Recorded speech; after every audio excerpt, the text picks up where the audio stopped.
निकाय चुनाव के दूसरे चरण के लिए संग्राम आज होगा। आज 68 निकायों पर होगी वोटिंग। सुबह 7 बजे से शुरू होगी मतदान। आपको बता दें कि 30 दिसंबर को वोटों की गिनती की जाएगी। तो आज 28 तारीख है और 28 तारीख को निकाय चुनाव के लिए दूसरे चरण के मतदान होंगे और इसकी गिनती 30 दिसंबर को होगी। फिलहाल ये बड़ी खबर हम आपको बता रहे हैं, जहां निकाय चुनाव को लेकर बिहार में जोरों शोरों से प्रचार प्रसार किया गया। हर एक पार्टी अपनी ओर से दावे कर रही है कि जीत हमारी होगी, लेकिन देखना यह होगा कि आखिर निकाय चुनाव में बाजी कौन मारता है। निकाय चुनाव के दूसरे चरण के लिए संग्राम लगातार जारी है। बिहार में कुल 68 निकायों पर मतदान होगा। पार्षद के लिए 1529 पद हैं। 11,884 प्रत्याशी आजमा रहे हैं अपनी किस्मत। मुख्य पार्षद के लिए 992 प्रत्याशी मैदान में उतरे हैं। उप मुख्य पार्षद के लिए 888 प्रत्याशी मैदान में उतरे हैं, जबकि आपको बता दें कि 10,000 प्रत्याशी मैदान में पार्षद पद के लिए उतरे हैं।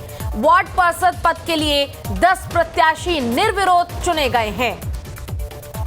तो फिलहाल आज अपने मताधिकार का इस्तेमाल बिहार के लोगों द्वारा किया जाएगा और निकाय चुनाव जिसका इंतजार किया जा रहा था बिहार के लोगों द्वारा, प्रत्याशियों द्वारा, आखिरकार वो दिन आ चुका है।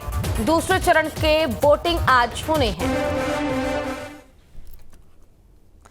तो देखिए ये अलग अलग तस्वीरें आपके टीवी स्क्रीन पर चल रही है। समस्तीपुर, बेगूसराय, मोतिहारी, गया और रोहतास, ये अलग अलग तस्वीरें दिखा के हम आपको बता रहे हैं कि किस तरह लोगों के बीच आज निकाय चुनाव को लेकर काफी ज्यादा उत्साह है। लोग बढ़ चढ़कर वोट कर रहे हैं। हालांकि ठंड है, बावजूद इसके लोग अपने मताधिकार का इस्तेमाल कर रहे हैं, घर से बाहर निकल रहे हैं और निकाय चुनाव में अपना पूरा योगदान लोग दे रहे हैं।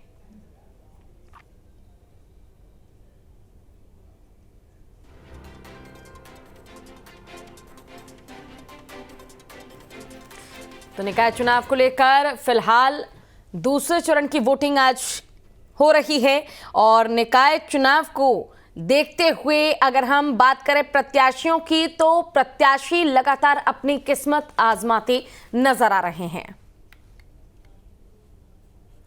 चलिए अब आपको ग्राफिक्स के जरिए दिखाते हैं निकाय चुनाव से जुड़ी क्या कुछ बड़ी बातें हैं। देखिए बिहार में कुल 68 निकायों पर मतदान होना है और इसके लिए मतदान किया जा रहा है।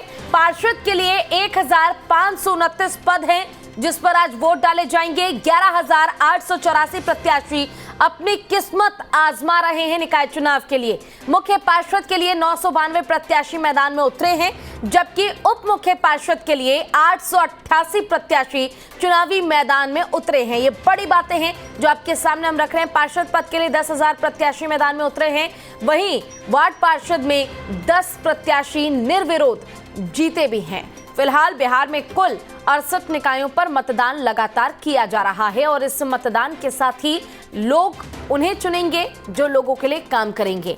अब देखना यह होगा कि जिस तरह बिहार में प्रचार प्रसार का शोर देखने को मिला था, आखिर मुहर जनता की किस पर लगती है, कौन होगा वो उम्मीदवार जो संभालेगा न केवल बिहार की बल्कि बिहार के लोगों की जिम्मेदारी।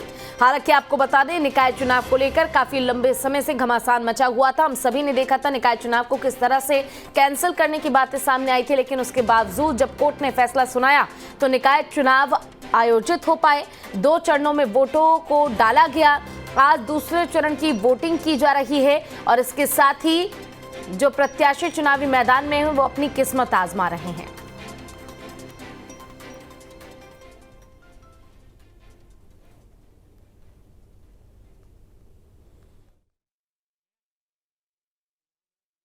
इस चुनाव में अगर कोई भी मतदाता फर्जी वोटिंग करने के लिए अगर बूथ पे पाया गया तो इसमें स्ट्रिक्ट ऑर्डर्स दे दिए गए हैं कि उसकी तुरंत वहीं गिरफ्तारी करके उस पर FIR दर्ज की जाएगी।